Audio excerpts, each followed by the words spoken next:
prepare and deliver a speech in English, but I feel like what I truly want to say might not fully come out if I just limit myself to one language. That's why I'm really sorry about what I'm about to do next.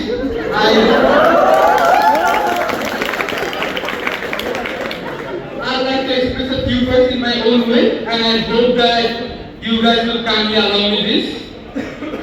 সত্যি কথা বলতে গেলে আমি জানি না যে এরকম opportunity আবার কখনো আসবে কিনা সবার সামনে এইভাবে একসাথে সবাইকে অ্যাড্রেস করার। সেটার জন্য I just like to speak from my heart.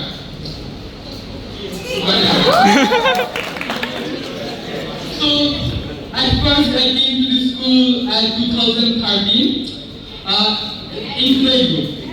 As of this moment, আমার মনে হচ্ছে আজকে 13 বছরের প্রায় বেশি হয়ে গেছে। এটা শুধু টাইম নেই, এটা আমার লাইফের অনেক বড় একটা অংশ ছিল। এই জায়গার সাথে আমার অনেক মেমোরিজ, অনেক ইমোশন, অনেক কিছু জড়িয়ে আছে। কারণ অবভিয়াসলি আমরা আমাদের লাইফের অনেক বড় একটা অংশ এই স্কুলে স্পেন্ড করেছি। আমি তোমাকে সবার আগে বলতে চাই এই টাইমটা স্পেন্ড করতে করতে এখানে অসংখ্য টিচারের সাথে তাদের কাছ থেকে অনেক কিছু শেখার সুযোগ হয়েছে। কারোর সাথে হয়তো কেউ একটু অল্প একটু স্ট্রিক্ট ছিল, কেউ হয়তো এতটা স্ট্রিক্ট ছিল না, কারোর সাথে হয়তো অনেক ভালো রিলেশন বিল্ড হয়েছে, কারোর সাথে হয়তো ততটা না। কারোর কাছ থেকে একাডেমিক্সের বাইরেও লাইফ নিয়ে অনেক ভ্যালুয়েবল লেসন শেখার সুযোগ হয়েছে, যার কারণে আমি নিজেকে অনেক ব্লেসড ফিল করি and I am truly grateful for it. So টিচার্সদের বাইরেও অবশ্যই থ্যাঙ্কস করা লাগে রেসপেক্টেড সিস্টার্সরা, স্টাফরা এবং বাকি যারা আছে গার্ড আঙ্কেলরা, স্পেশালি কামাল আঙ্কেল। তাদের সাপোর্ট ছাড়া হয়তো আমার স্কুল জার্নিটা এতটাও স্মুথ হতো না, তাই জন্য অবশ্যই তাদের কাছে অনেক গ্রেটফুল।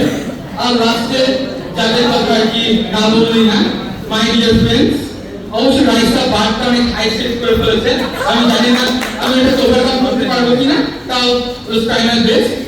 তো আমাদের সাজ্জাদ স্যার মাত্র এখানে এসে গেছে, শুনতে পারতো সায়ের জন্য কিছু স্পেশাল ইয়ে ছিল।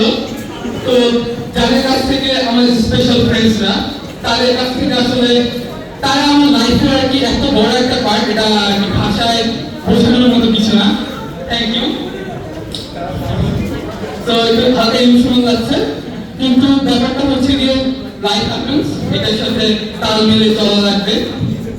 আর একটা জিনিস আজকে যেটা না বললেই না, আমরা সবাই ভাবতাম ফেয়ারওয়েল মানে ইউনো একটা মেমোরেবল দিন, একটু এনজয়মেন্ট, একটু ইমোশন, বা আমাদের স্কুল বললাম respected academy.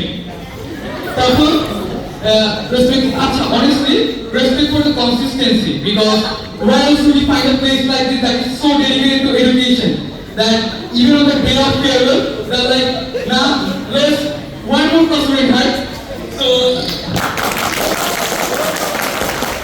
I think this is the aspect that sorry miss. আর লাস্টে আমি আমার স্পিচ শেষ করার আগে একটা কথা বলে দিতে চাই।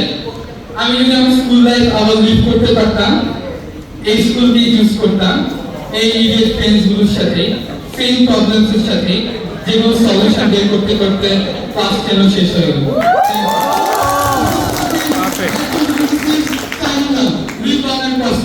Thank you.